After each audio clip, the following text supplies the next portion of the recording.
Great, so we're jumping back into our second part of the tutorial, and I'm going to try and break this up a little bit as well, just because it can be long. Um, so, as you can see, there's these diagonal lines. You can see it's highlighting, making highlights on certain things.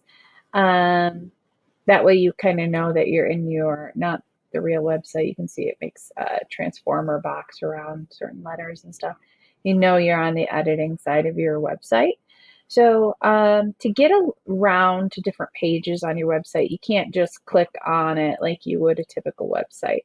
So what you're doing right now is I'm highlighting your horizontal menu right here.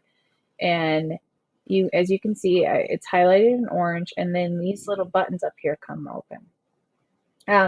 So this is what's going to help you it's going to help you manage your menu, which is basically your pages over here.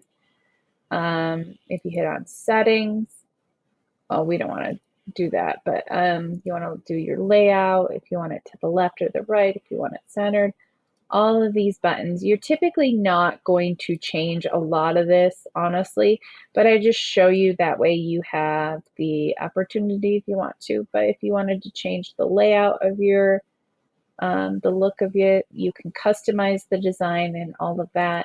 That's all through here. That's your design, layout, settings, animation. So right now it'll glide in, as you can see.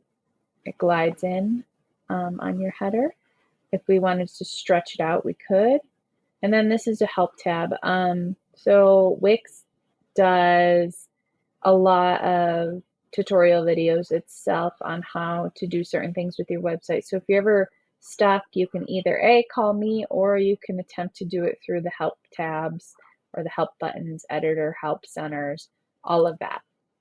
Just keep that in mind. Also, a ton of people do tutorial videos on how-tos for Wix on YouTube. So if you want to go about it that route, if you have a question, if you're trying to change something, you can't figure it out, either call me or try it through there. So just pointing that out. But anytime you click on anything like that, these buttons are going to come up. This is a hover tab, and that's what it looks like. And basically what it is it's a button, and it enlarges every time you hover over it. It's just a cool little feature. There's the hover interaction. It doesn't have an animation because it has a hover interaction. You can change the design, all of that. So anytime you click on any of the parts, these buttons are going to come up and help you. And so you always want to possibly just sit down and explore them. You can put filters on, because this is technically an image. You can create a link to it, all of that. So just a little quick rundown on that. So let's just say you wanted to edit the text right here. If you wanted to add something, I clicked on it. You can see that it highlights the box. Then I double click, triple click, all that, just to get it to highlight. And then you would just type away, hello. And that's all you do there. Don't need to do that if there's no need to add any text. But that's the simplicity of it right there. And then once you highlight it, it'll come up over here. You can give it a shadow. You can highlight it. You can do the spacing to stretch it out, all that. And we're gonna hit the undo button up here. There we go. So I know that it's back to how it was. Click on these. Again, all of these have animations or links. This is linked to go to Daikin's website. Just really simple. These are buttons, so these will definitely, as you can see, you got to click. You always want to, I suggest you always see what you're highlighting. So say you clicked on this and you thought you clicked on the button, you're actually highlighting this box. So always make sure you see what's highlighted, and that way you know you're editing the correct item. And so this is a button and it's linked and all that. So there's just a simple quick rundown on how to edit your text and all of that.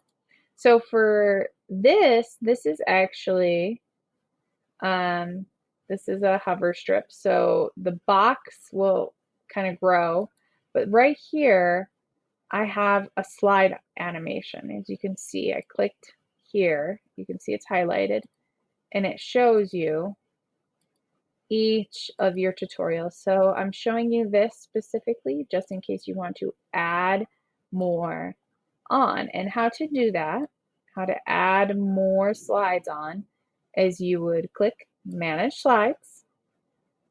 And what I usually did is I just duplicated whatever the other slide was. I would click here or click here, duplicate it, duplicate it.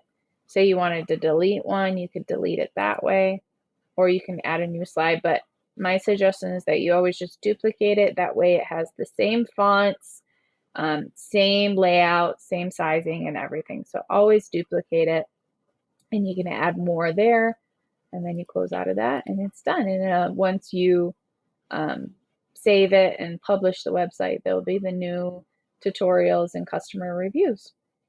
So I think that typically that might be one thing that you change, but that's typically it for your first page. And I'm going to stop the video to start a new one. That way it's broken up.